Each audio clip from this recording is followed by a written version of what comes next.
박주연 변호사입니다. 오늘은 보이스피싱에 대해서 알아보겠습니다. 보이스피싱은 크게 네 가지가 있는데, 일단 금융기관 사칭형, 수사기관 사칭형, 그리고 가족 지인 사칭형, 결제 완료 문자형, 이렇게 네 가지가 있습니다.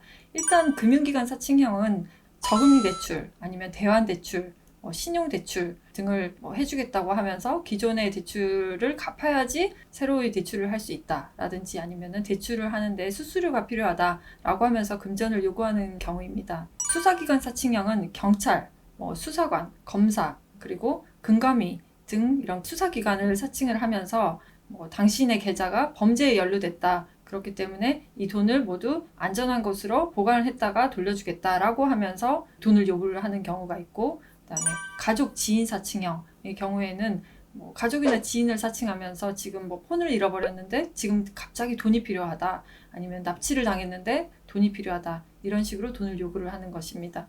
결제 완료 문자형은 문자 메시지로 어디에서 얼마가 결제됐다 라고 문자가 오면 전화를 해서 이런 데서 결제를 한 적이 없다 라고 얘기를 하면, 그러면 취소를 해줄 테니까 어떻게 해라 라고 해서 그렇게 하다 보면은 이제 나도 모르게 돈이 빠져나가는 것입니다.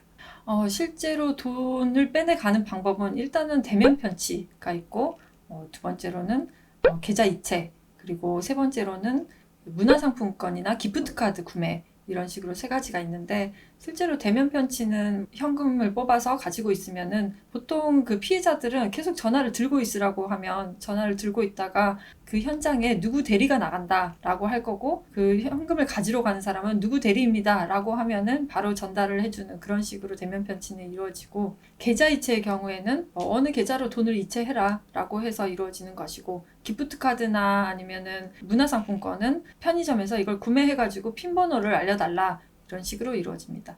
제일 많이 이루어지는 것은 대면 편취고요.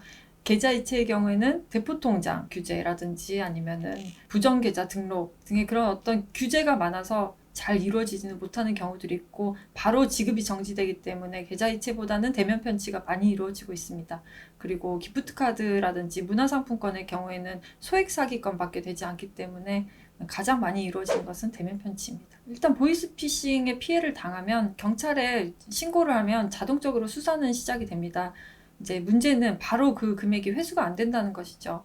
범인들은 돈을 받으면은 여러 계좌로 바로 무통장 입금을 하기 때문에 이제 돈 회수가 어려워지는 거고, 또 주범이라고 하는 그 총책은 해외에 보통 있기 때문에 검거가 어려워서 내 피해액을 회수하기가 어려워집니다. 그래서 이제 국내에 있는 인출책이라든지 아니면 전달책 등을 상대로 해가지고 피해액에 대해서 민사적으로 청구를 하는 방법이 있는데, 금전적으로 자력이 많이 없기 때문에 현실적으로 변제받지는 못하게 되는 경우들이 많습니다. 별도로 대출을 받으면서 피해를 보시는 분들이 있는데, 이 경우에는 금융기관이 대출을 하면서 과실이 있다든지 책임이 있으면 그 부분에 대해서는 책임을 물을 수는 있을 것 같습니다. 아직도 보이스피싱이 있는지 물어보시는 분들이 많은데, 너무 잘 알려져 있기 때문에 내가 전화를 받으면 절대 안 당할 것 같지만 당하는 경우들이 많이 있습니다. 왜냐하면 내가 다른 일을 하다가 바쁘다거나, 아니면 정말 내 가족이 전화를 한 것 같다거나, 뭔가 대출을 받아야 될 만큼 급한 사정이 있을 경우에는 나도 모르게 당하게 되는데, 당하고 나면은 누가 봐도 그게 사기라는 걸 충분히 알 수 있었는데 내가 왜 속았을까 하면서도 속는 것이 보이스피싱인 것 같습니다. 오늘은 보이스피싱에 대해서 알아보았습니다. 내가 모르는 누군가가 나한테 돈을 요구할 때는 주변 사람들한테 물어보거나, 아니면은 한 10분 정도라도 조금만 고민을 해보면은 이게 사기라는 것을 알 수 있는 경우들이 많은데요. 너무 당황하지 마시고 꼭 그런 사기 피해 없도록 잘 대처하시기 바랍니다. 그럼 다음 영상에서 뵙겠습니다.